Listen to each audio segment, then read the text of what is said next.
Shalom Bapak Ibu Saudara-saudari yang dikasih dalam kasih Tuhan.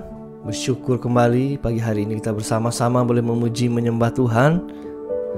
Bapak Ibu Saudara yang sudah masuk, yang sudah bergabung, kami mengucapkan selamat datang, selamat bergabung melalui persekutuan ini. Selamat pagi semuanya, dimanapun Bapak Ibu Saudara berada. Baiklah Bapak Ibu Saudara, kita persiapkan hati kita untuk kita boleh masuk dalam hadirat Tuhan. Karena perkenanan-Mu pagi hari ini Bapa, karena kerinduan hati kami yang terus memanggil-manggil kami Tuhan, untuk kami boleh dekat dalam hadirat-Mu Tuhan. Kiranya hati kami, perasaan hati kami boleh tersampaikan kepadamu pagi hari ini ya Allahku. Terima kasih ya Roh Kudus. Terima kasih ya Tuhan, Engkau pemimpin kami yang setia. Bila pagi hari ini hati kami siap memuji menyembah-Mu ya Tuhan. Terima kasih ya Yesus. Terima kasih Tuhan. Terima kasih Roh Kudus. Urapi setiap kami Tuhan, tidak ada gangguan apapun, tidak ada ngantuk kembali Tuhan, tidak ada gangguan sinyal. Semuanya boleh berjalan dengan baik. Di dalam nama Yesus. Di dalam nama Yesus. Semua yang siap sama-sama katakan amin. Beri sama-sama angkat pujian ini. Tuhan, aku rindu. Tuhan, aku siap. Penuhi aku dengan Roh-Mu. Ku rindu lawatan-Mu.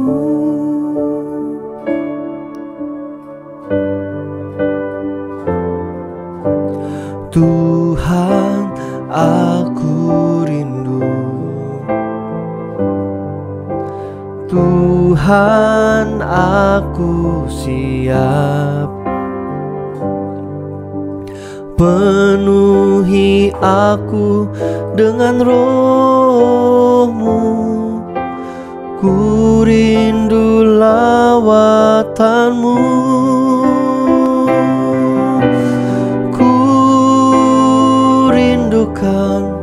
Kau hadir di sini saat ini Tuhan. Ku rindukan Roh-Mu mengurapi saat ini Yesus. Haleluya.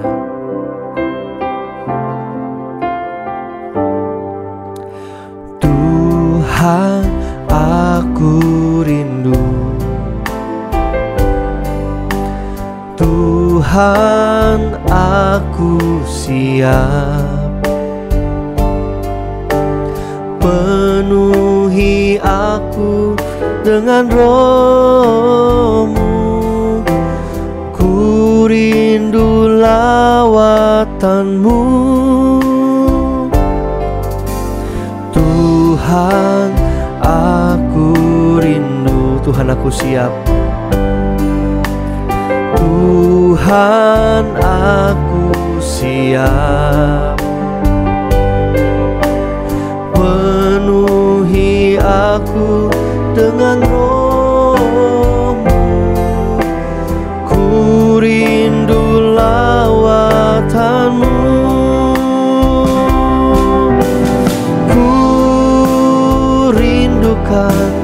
Kau hadir di sini saat ini Tuhan. Ku rindukan Roh-Mu mengurapi saat ini Yesus. Ku rindukan.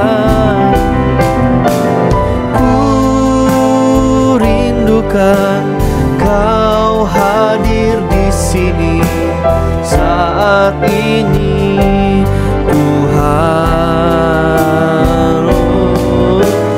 Ku rindukan Roh-Mu mengurapi saat ini Yesus.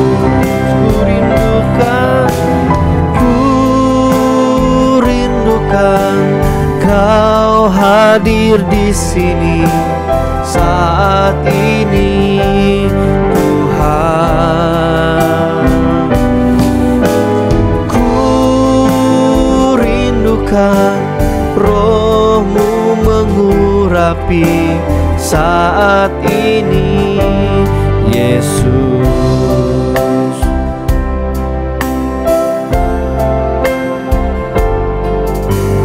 Tuhan, aku rindu. Amin. Tuhan, aku siap. Penuhi aku dengan Roh-Mu. Ku rindu lawatan-Mu. Tuhan, ku rindu. Tuhan, aku rindu. Tuhan, aku siap.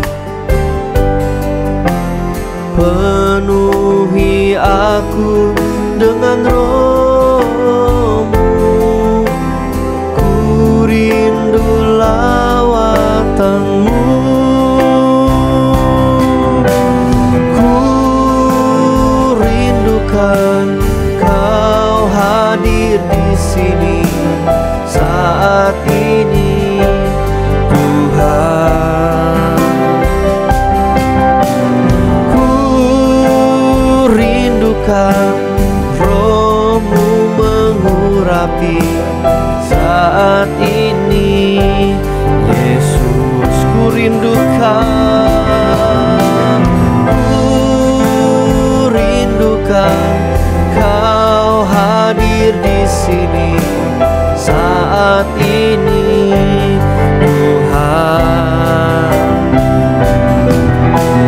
Ku rindukan Roh-Mu mengurapi saat ini Yesus. Saat ini Yesus. Saat ini Yesus.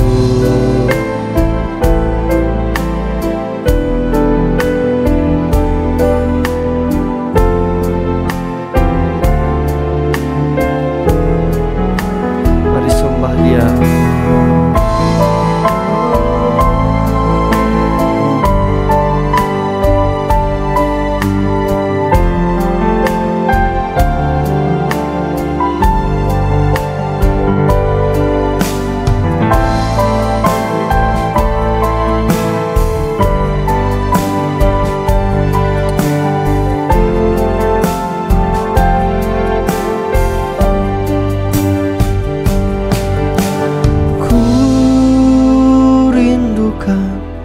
Kau hadir di sini saat ini Tuhan. Ku rindukan Roh-Mu mengurapi saat ini Yesus. Saat ini Yesus. Saat ini Yesus.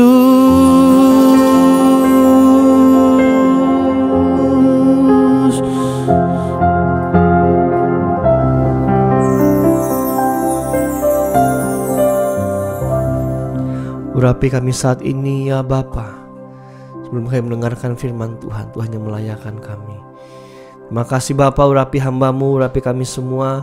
Hati kami terbuka untuk mendengarkan firman Tuhan.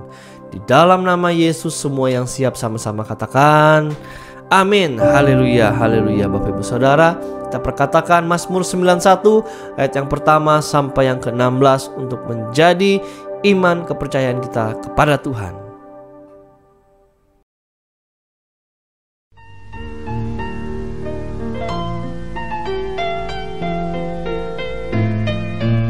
Mazmur 91 ayat 1-16 dalam lindungan Allah.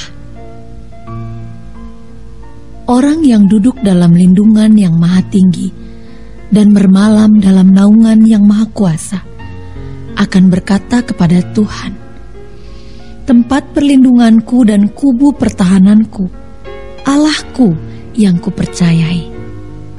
Sungguh, Dialah yang akan melepaskan engkau dari jerat penangkap burung, dari penyakit sampar yang busuk. Dengan kepaknya, Ia akan menudungi engkau. Di bawah sayapnya, engkau akan berlindung. Kesetiaannya ialah perisai dan pagar tembok. Engkau tak usah takut terhadap kedahsyatan malam, terhadap panah yang terbang di waktu siang, terhadap penyakit sampar yang berjalan di dalam gelap, terhadap penyakit menular yang mengamuk di waktu petang. Walau 1.000 orang rebah di sisimu dan 10.000 di sebelah kananmu, tetapi itu tidak akan menimpamu. Engkau hanya menontonnya dengan matamu sendiri dan melihat pembalasan terhadap orang-orang fasik. Sebab Tuhan ialah tempat perlindunganmu, yang maha tinggi telah kau buat tempat perteduhanmu. Malapetaka tidak akan menimpa kamu, dan tulah tidak akan mendekat kepada kemahmu. Sebab malaikat-malaikatnya akan diperintahkannya kepadamu, untuk menjaga engkau di segala jalanmu. Mereka akan menatang engkau di atas tangannya, supaya kakimu jangan terantuk kepada batu. Singa dan ular tedung akan kau langkahi. Engkau akan menginjak anak singa dan ular naga. Sungguh, hatinya melekat kepadaku, maka aku akan meluputkannya. Aku akan membentenginya, sebab ia mengenal namaku. Bila ia berseru kepadaku, aku akan menjawab. Aku akan menyertai dia dalam kesesakan. Aku akan meluputkannya dan memuliakannya. Dengan panjang umur akan kukenyangkan dia, dan akan kuperlihatkan kepadanya keselamatan daripadaku.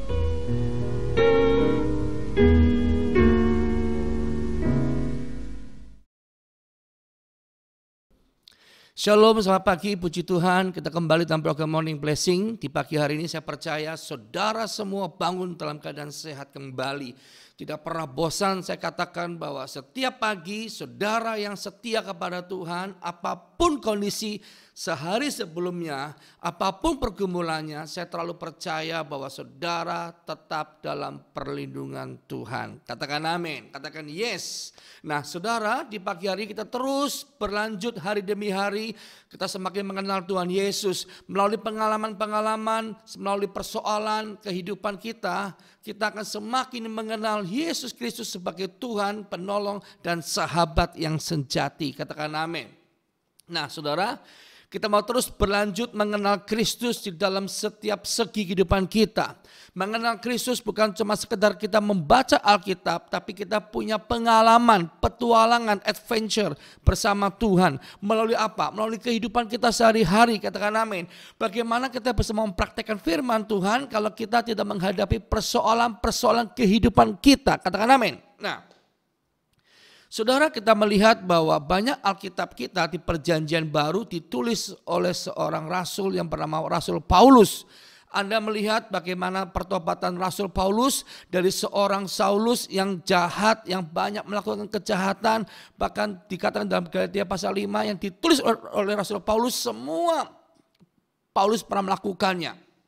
Bahkan dikatakan semua yang pernah kulakukan tidak akan mendapatkan kerajaan Allah. Paulus dulu orang yang jahat, orang yang tidak setia. Bagaimana Paulus bisa berubah menjadi orang yang setia? Dan ini adalah kabar gembira bagi kita semua. Mungkin kita merasa bahwa dulu kita bukan orang yang setia. Kita dulu orang yang mungkin rusak, orang yang banyak melakukan kejahatan. banyak melakukan dosa seperti Saulus. Seringkali kita merasa bahwa itu suatu kabar buruk, malapetaka, bahwa celakalah kita yang berdosa, celakalah kita yang punya karakter buruk, celakalah kita yang punya karakter tidak setia.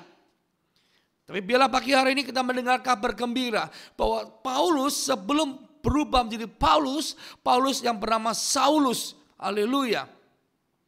Kalau kita lihat saudara ya, sejarahnya Paulus. Nah, kalau kita lihat dalam 1 Timotius pasal pertama ayat 16.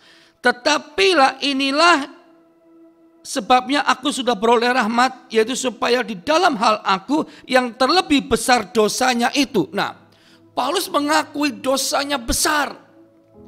Dosanya besar.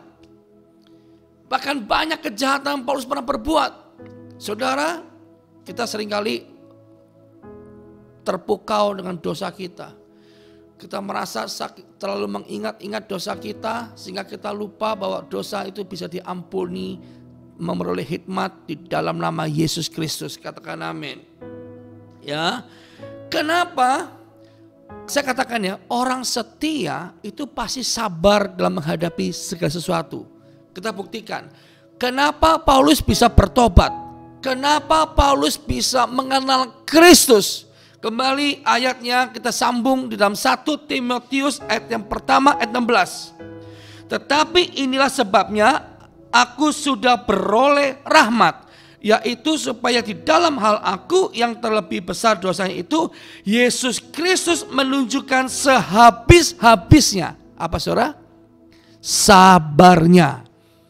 Kalau Yesus gak habis-habisan sabar dengan Paulus, bagaimana Paulus bisa bertobat dan selamat?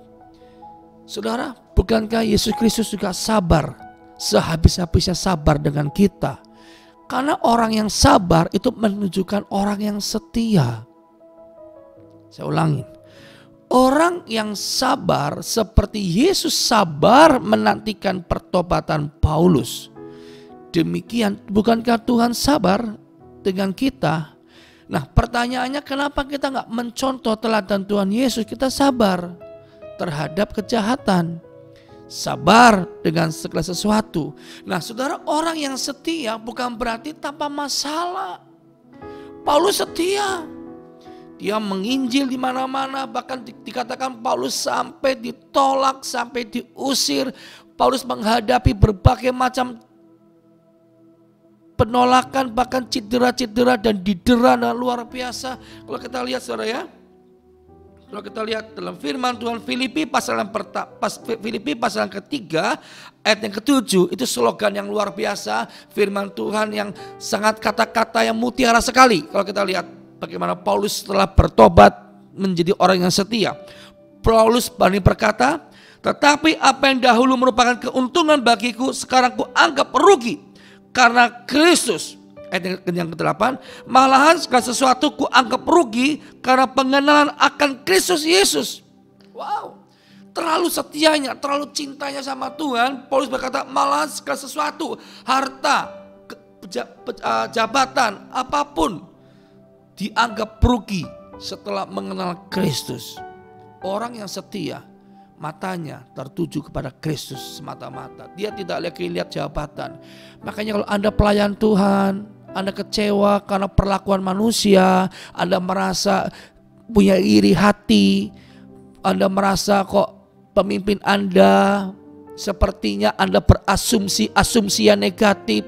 Saya yakin Anda tidak fokus seperti Paulus, fokus dengan Tuhan. Saudara, jadilah orang Kristen yang setia, yang dewasa, yang tidak manja dan memble. Yang sedikit-dikit komplain, sedikit-dikit komplain, sedikit-dikit komplain. Cobalah ya, belajar setia kepada Tuhan. Amin.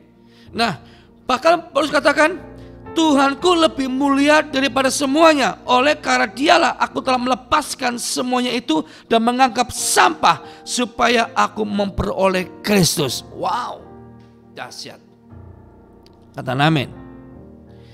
Dan berada dalam dia bukan dengan kebenaranku sendiri karena mentaati hukum Taurat, melainkan dengan kebenaran karena kepercayaan kepada Kristus, yaitu kebenaran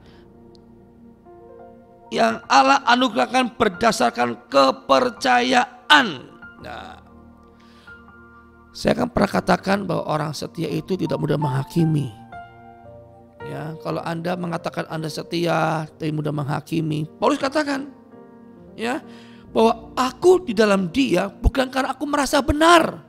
Sudah melakukan hukum Taurat, sudah bersaat teduh, sudah macam-macam. Tapi orang yang setia dengan Tuhan, dia akan selalu mempunyai asumsi firman Tuhan. Misal, waktu kamu disakiti, sudahkah kamu menerapkan firman Tuhan daripada perasaanmu? Waktu kamu dihina, sudahkah kamu lebih menerapkan firman Tuhan daripada perasaan-perasaan kedaginganmu? Saya tahu kita manusia biasa, kita bisa menjerit daging kita, tapi tutupilah dengan firman Tuhan. Perkatakan firman Tuhan. Apapun kondisimu, apapun yang kamu dapatkan, perkatakan firman Tuhan saja. Bukan memperkatakan suara daging kamu. Saat kamu memperkatakan suara daging kita, yang ada adalah kamu menjadi golongan-golongan barisan-barisan sakit hati. Paulus punya banyak sakit hati. Paulus banyak disakiti. Bisa aja Paulus berteriak sama Tuhan, Tuhan, aku kok setelah kenal Tuhan, aku kok jadi orang tersakiti, orang terluka, orang dilecehkan. Tapi Paulus katakan malah semua aku anggap rugi. Karena setelah mengenal Tuhan Yesus. Bahkan dikatakan, ku anggap sampah setelah memperoleh Kristus. Adalah baik bila pagi hari ini kita sama-sama katakan kepada Tuhan Yesus, Tuhan, semua aku anggap rugi. Apapun label-label dunia berikan kepada saya, tetap label yang paling berharga. Katakan, ku anggap rugi. Semua, tidak ada yang beruntung selain Yesus yang membuat saya untung. Katakan amin. Saudara, kalau Tuhan sudah buka pintu, tidak ada satupun yang dapat menutupnya. Kalau saudara sudah mengangkat saudara, tidak ada satupun orang yang bisa menjatuhkanmu. Sekalipun ada 10.000 orang, 30.000 orang menjatuhkanmu. Tapi kalau Tuhan satu orang saja, Tuhan memegang kamu, Tuhan bisa menghancurkan yang 30.000 orang tadi, saudara. Katakan amin.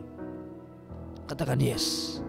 Goliat jatuh, terkepar hanya dengan satu Daud dengan batu ketapel kali. Saat dilemparkan dalam nama Yesus, apa yang jadi? Goliat tumbang. Padahal Goliat sudah dibentengi dengan segala perisai-perisai buatan manusia. Bahkan Goliat sangat kuat. Kalah dengan nama Yesus. Kata amin. Orang yang setia selalu mengandalkan nama Yesus dalam kehidupannya. Dia tidak lagi hidup dalam berteriak kedagingannya, tapi berteriak dalam rohnya. Kata amin. Kita lihat di dalam Filipi pasal pertama yang ke-21. Karena bagiku hidup adalah Kristus, mati adalah keuntungan. Wow. Ini slogan, kata-kata luar biasa, kata-kata mutiara pada firman Tuhan. Rasul Paulus terlalu setia, cinta pada Tuhan, katakan, karena bagiku hidup adalah Kristus dan mati adalah keuntungan. Wow. Nah, saudara, kalau Anda perhatikan, saya minggu lalu setiap hari katakan orang yang setia pasti menghasilkan buah. Buahnya banyak. Ya, tidak cuma 1, 2, tapi banyak dalam kehidupan kita sehari-hari. Nah, saya percaya orang yang setia hari-hari ini di akhir zaman menghasilkan buah yang dapat dipetik, dinikmati banyak orang, kata amin. Di pandemi COVID-19 ini, saudara, sekalipun kita sedang susah ekonomi, saya tahu ini berlaku bagi semua orang yang percaya atau tidak percaya COVID-19 akan menjadi kesusahan bagi banyak orang. Tapi biarlah kita berkata, karena bagiku hidup adalah Kristus. Jadi kalau Anda bisa hidup sampai hari ini, sesungguhnya Anda sedang hidup karena Kristus. Kalaupun kita mati karena sebuah keuntungan mengenal Kristus. Kata amin. Nah, apakah Rasul Paulus menghasilkan buah-buah yang baik setelah dia bertobat? Mari kita lihat. Filipi pasal pertama ayat ke-22. Tetapi jika aku harus hidup di dunia ini, itu berarti bagiku bekerja memberi buah. Jelas, memberi buah. Nah, jadi Paulus tegaskan untuk kita semua dalam firman-Nya, Tetapi jika aku hidup oleh karena Kristus tadi, oleh karena Kristus dan mati karena sebuah keuntungan, tapi waktu aku hidup dalam bumi ini, aku hidup bekerja untuk memberi buah. Wow. Sama-sama katakan buah. Memberi buah. Ya. Saudara, bekerja untuk memberi buah. Nah, mungkin kau sedang bekerja di ladang Tuhan, bekerja dalam dunia sosial, bekerja dalam dunia sekuler, dunia dalam bentuk apapun kau sedang bekerja. Janganlah menjadi serupa dengan dunia. Sekalipun kita hidup dalam dunia ini, tapi Tuhan tekankan, kita jangan serupa dengan pola pikir dunia. Tapi kita menjadi pola pikir Tuhan, sekalipun kita hidup dalam dunia. Artinya saudara, kita memang perlu benda-benda dunia, tapi kita tidak terpikat dengan benda-benda dunia. Ya, misalnya saya khotbah ini, saya perlu kamera, saya perlu sound system yang mumpuni, yang bagus. Tapi bukan berarti saya bisa khotbah bagus karena sound yang bagus. Ya, saya perlu media-media yang bagus, ya, untuk lebih baik. Ya, misalnya untuk bikin live streaming pagi hari ini saudara ya, kita diperlukan prosesor yang high capacity. Tapi bukan berarti kalaupun Tuhan belum izinkan punya, bukan berarti itu saya tidak bisa khotbah karena media tadi. Tidak. Tapi Tuhan sanggup mengadakan tepat pada waktunya, dan bukan kualitas khotbah kehidupan kita dipengaruhi oleh media-media dunia, tapi Tuhanlah yang memengaruhi, yang melakukan pekerjaan-pekerjaan baik dalam kehidupan kita semua, menghasilkan buah yang baik. Kata amin. Jadi saudara, bukan karena benda dunia Anda bisa menghasilkan buah, tapi karena Kristus yang bekerja dalam kehidupan saudara. Karena kau setia kepada Kristus, maka engkau hidup di dalam kebenaran firman Tuhan, menghasilkan buah dalam dunia ini. Kata amin. Baik atau tidak baik keadaan kita adalah tetap menghasilkan buah. Minimal saudara, Anda bisa senyum di tengah-tengah badai, Anda tetap bisa bernyanyi, Anda tetap bisa bersuka cita di tengah-tengah badai apapun. Mungkin kau sedang kekurangan hari-hari ini, kau sedang kehilangan pekerjaan, kau sedang kehilangan pengharapan. Mungkin mata kita sudah melihat semua jalan tertutup. Tapi kata firman Tuhan, bila kau yang membuka pintu, tak ada satupun dapat menutupnya. Kalau Tuhan sudah membuka pintu, tidak ada satupun yang sanggup menutupnya. Orang yang setia, selalu Tuhan menuntun tiang awan dan tiang api dalam kehidupannya. Kata amin. Karena Tuhan tidak mengizinkan orang yang setia berjalan sendirian. Amin. Kata amin. Mari orang-orang yang setia pagi hari ini, kabar gembira. Sekalipun kau punya masa lalu yang tidak setia, masa lalu karakter yang buruk, sekalipun buruk seperti Saulus, tapi Saulus bisa berubah karena memperoleh hikmat Tuhan. Apa tuh hikmat?